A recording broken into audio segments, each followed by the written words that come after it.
नमस्ते। ढाका से आई एक खबर ने इस्लामाबाद के कूटनीतिक गलियारों में अचानक सन्नाटा पैदा कर दिया है। कुछ ही महीनों पहले तक पाकिस्तान के टीवी स्टूडियो में जश्न मनाया जा रहा था। दावा किया जा रहा था कि बांग्लादेश अब भारत से दूर जा रहा है, दक्षिण एशिया का समीकरण बदलने वाला है और पाकिस्तान ने आखिरकार एक बड़ा कूटनीतिक दांव जीत लिया है।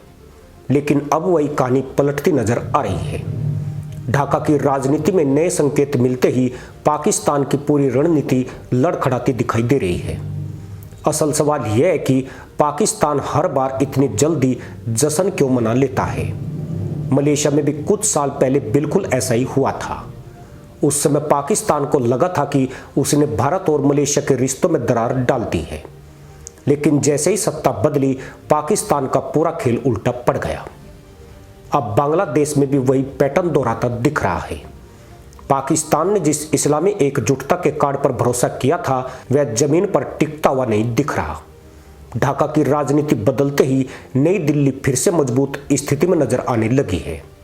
सवाल यह है कि आखिर पाकिस्तान की रणनीति बार बार क्यों ढह जाती है और भारत हर बार इन चालों को कैसे नाकाम कर देता है। असल में यह कहानी सिर्फ बांग्लादेश की नहीं है। यह कहानी उस बड़ी रणनीति की है जिसे पाकिस्तान पिछले कई दशकों से अपनाता आया है। भारत को इस्लामिक दुनिया से अलग करने की रणनीति, कभी मलेशिया के जरिए, कभी तुर्की के जरिए, कभी खाड़ी देशों के जरिए और अब बांग्लादेश के जरिए। लेकिन बार बार एक ही पैटर्न सामने आता है। शुरुआत में पाकिस्तान को लगता है कि उसने बड़ी जीत हासिल कर ली, मगर कुछ समय बाद पूरी रणनीति ढह जाती है। बांग्लादेश के मामले में भी लगभग यही कहानी दिखाई दे रही है। मोहम्मद यूनुस के दौर में पाकिस्तान ने ढाका में अपनी कूटनीतिक सक्रियता अचानक तेज कर दी थी। पाकिस्तान के उच्च स्तर के प्रतिनिधिमंडल लगातार बांग्लादेश पहुंचने लगे थे।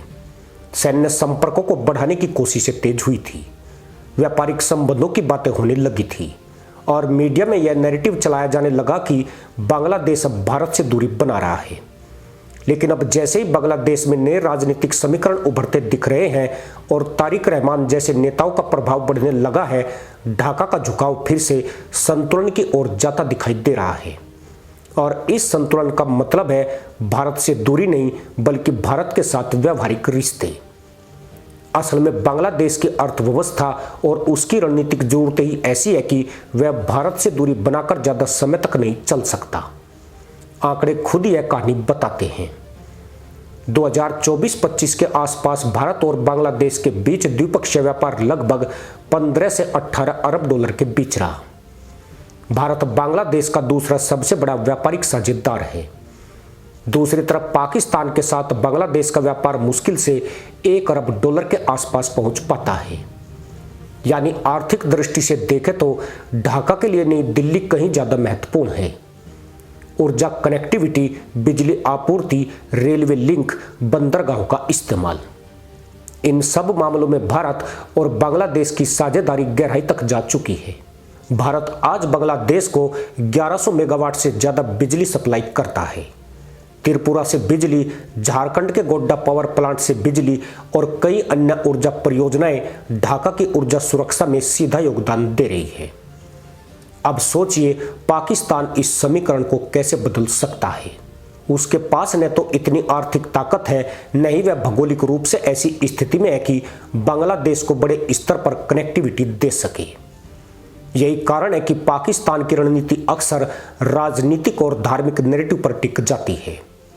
पाकिस्तान की कोशिश यह रहती है कि इस्लामी पहचान के नाम पर देशों को भारत से दूर किया जाए, लेकिन यह रणनीति आज की दुनिया में लगातार कमजोर पड़ती जा रही है, क्योंकि अब देशों की प्राथमिकताएं बदल चुकी है।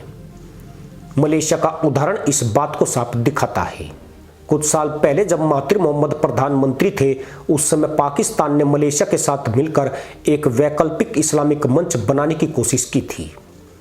2019 में कुआलालंपुर समिट का आयोजन हुआ था, जिसमें तुर्की और कतर भी शामिल थे। उस समय पाकिस्तान को लगा कि वह इस मंच के जरिए इस्लामिक दुनिया में भारत के खिलाफ माहौल बना सकता है। लेकिन जैसे ही मलेशिया की राजनीति बदली और महातिर मोहम्मद सत्ता से बाहर हुए, पाकिस्तान की वह पूरी रणनीति ध्वस्त हो गई। नए नेतृत्व ने भारत के साथ आर्थिक रिश्तों को प्राथमिकता दी। मलेशिया को यह समझ में आ गया कि भारत जैसा विशाल बाजार खोना उसके लिए नुकसानदेह होगा। यही पैटर्न अब बांग्लादेश में भी देखने को मिल रहा है। पाकिस्तान को लगता है कि अगर ढाका में कोई ऐसा नेतृत्व आ जाए जो भारत के प्रति थोड़ा आलोचनात्मक रुख रखता हो, वह तुरंत इस्लामी एकजुटता का कार्ड खेलकर रिश्तों को बदल सकता है। लेकिन जमीनी सच्चाई कुछ और ही होती है। बांग्लादेश की अर्थव्यवस्था आज 460 अरब डॉलर से ज्यादा की हो चुकी है। यह दुनिया की तेजी से बढ़ती अर्थव्यवस्थाओं में से एक है। उसका निर्यात 55 अरब डॉलर के करीब पहुंच चुका है, जिसमें उसका सबसे बड़ा हिस्सा रेडीमेड गारमेंट्स का होता है। इन निर्यातों के लिए उसे स्थिर क्षेत्रीय माहौल, बेहतर कनेक्टिविटी और बड़े बाजारों की जरूरत है। भारत इस मामले में बांग्लादेश के लिए बेहद अहम है। सिर्फ व्यापारी नहीं बल्कि कनेक्टिविटी के कई बड़े प्रोजेक्ट दोनों देशों को जोड़ते हैं। 1965 के बाद बंद हुई रेलवे लाइनों को दोबारा शुरू किया गया है। सड़क और जल मार्ग संपर्क बढ़ाया गया है। चिटगांव और मोगला बंदरगाह का इस्तेमाल भारत के पूर्वोत्तर राज्यों के लिए किया जा रहा है। यह सब सिर्फ कागज पर नहीं है, यह वास्तविक आर्थिक हित है। और जब किसी देश के सामने आर्थिक हित और भावनात्मक राजनीति के बीच चुनाव करने की स्थिति आती है तो ज्यादातर देश अंततः आर्थिक हितों को ही प्राथमिकता देते हैं। यही वह जगह है जहां पाकिस्तान की रणनीति बार बार फेल होती है, क्योंकि पाकिस्तान खुद आर्थिक संकट से जूझ रहा है। उसकी अर्थव्यवस्था करीब 340 अरब डॉलर के आसपास है, लेकिन उस पर 130 अरब डॉलर से ज्यादा का विदेशी कर्ज है। IMF के सारे उसकी वित्तीय व्यवस्था चल रही है। ऐसे में वह दूसरे देशों को बड़े आर्थिक विकल्प देने की स्थिति में नहीं है। पाकिस्तान का दूसरा बड़ा संकट उसकी वैश्विक छवि है। आतंकवाद के मुद्दे ने उसकी विश्वसनीयता को गंभीर रूप से नुकसान पहुंचाया है। FATF की ग्रे लिस्ट में लंबे समय तक रहने के कारण उसकी वित्तीय साख प्रभावित हुई है। कई देशों के लिए पाकिस्तान के साथ गहरे रणनीतिक रिश्ते बनाना जोखिम भरा माना जाता है। इसके उलट भारत की स्थिति बिल्कुल अलग है। भारत आज 4.18 ट्रिलियन डॉलर की अर्थव्यवस्था बन चुका है और दुनिया की चौथी सबसे बड़ी अर्थव्यवस्था है। भारत वैश्विक आपूर्ति श्रृंखलाओं में अहम भूमिका निभा रहा है। तकनीक, फार्मा, IT, डिजिटल भुगतान और इंफ्रास्ट्रक्चर के क्षेत्र में भारत तेजी से आगे बढ़ रहा है। जब कोई देश अपनी विदेश नीति तय करता है तो वह यह भी देखता है कि भविष्य किसके साथ ज्यादा सुरक्षित है, पाकिस्तान के साथ या भारत के साथ। यही कारण है कि खाड़ी देशों में भी वही कहानी दोहराई गई। कभी पाकिस्तान को लगता था कि सऊदी अरब और UAE हमेशा उसके साथ खड़े रहेंगे और भारत के खिलाफ राजनीतिक समर्थन देंगे, लेकिन आज वही खाड़ी देश भारत में सैकड़ों अरब डॉलर का निवेश कर रहे हैं। UAE और भारत का व्यापार 85 अरब डॉलर से ज्यादा पहुंच चुका है। सऊदी अरब भारत में बड़े बड़े निवेश प्रोजेक्ट्स की योजना बना रहा है। भारत और खाड़ी देशों के बीच ऊर्जा, रक्षा और तकनीकी सहयोग लगातार बढ़ रहा है। पाकिस्तान इस पूरे बदलाव को रोक नहीं पाया, क्योंकि उसकी रणनीति पुरानी सोच पर आधारित है, धर्म के आधार पर गठबंधन बनाना, जबकि आज की दुनिया में गठबंधन आर्थिक और रणनीतिक हितों के आधार पर बनते हैं। बांग्लादेश के मामले में भी यही सच्चाई सामने आ रही है। ढाका की सरकारें बदल सकती है, राजनीतिक बयान बदल सकते हैं, लेकिन भूगोल और अर्थशास्त्र नहीं बदलते। बांग्लादेश की सबसे लंबी सीमा भारत के साथ है, करीब 4096 किलोमीटर के लगभग। दोनों देशों की अर्थव्यवस्थाएं और समाज दशकों से एक दूसरे से जुड़े हुए हैं।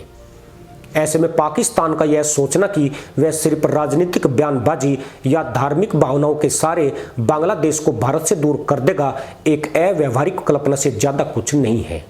इस पूरे घटनाक्रम से एक और बात साफ होती है, भारत की विदेश नीति पिछले कुछ वर्षों में काफी व्यवहारिक और बहुस्तरीय हो गई है। भारत अब सिर्फ राजनीतिक बयानबाजी पर निर्भर नहीं रहता, बल्कि आर्थिक सहयोग, कनेक्टिविटी और विकास परियोजनाओं के जरिए अपने रिश्तों को मजबूत करता है। जब कोई देश आपके साथ बिजली, सड़क, रेलवे, बंदरगाह, व्यापार और निवेश के जरिए जुड़ जाता है तो वह रिश्ता सिर्फ कूटनीतिक नहीं रह जाता, वह व्यावहारिक साझेदारी बन जाता है। यही कारण है कि पाकिस्तान की कई रणनीतियां शुरुआत में शोर तो बहुत पैदा करती है, लेकिन टिक नहीं पाती, क्योंकि उनके पीछे ठोस आर्थिक आधार नहीं होता। ढाका की राजनीति में आज जो भी उतार चढ़ाव दिखाई दे रहे हैं वह दक्षिण एशिया की राजनीति का सामान्य हिस्सा है, लेकिन बड़े परिप्रेक्ष्य में देखें तो बांग्लादेश और भारत के रिश्तों की दिशा काफी हद तक तय है और वह दिशा सहयोग और परस्पर हितों की है।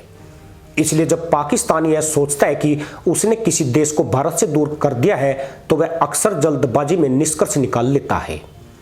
वास्तविकता कुछ समय बाद सामने आती है और शायद यही वजह है कि कई बार ऐसा लगता है कि पाकिस्तान ने 4 दिन बहुत जोर से नाच लिया, लेकिन जैसे ही वास्तविकता सामने आती है वही नाच अचानक थम जाता है, क्योंकि अंतरराष्ट्रीय राजनीति में सिर्फ नारों और भावनाओं से नहीं बल्कि ताकत, अर्थव्यवस्था और भरोसे से रिश्ते टिकते हैं। इसी के साथ अनुमति दोस्तों, जय हिंद, वंदे मातरम।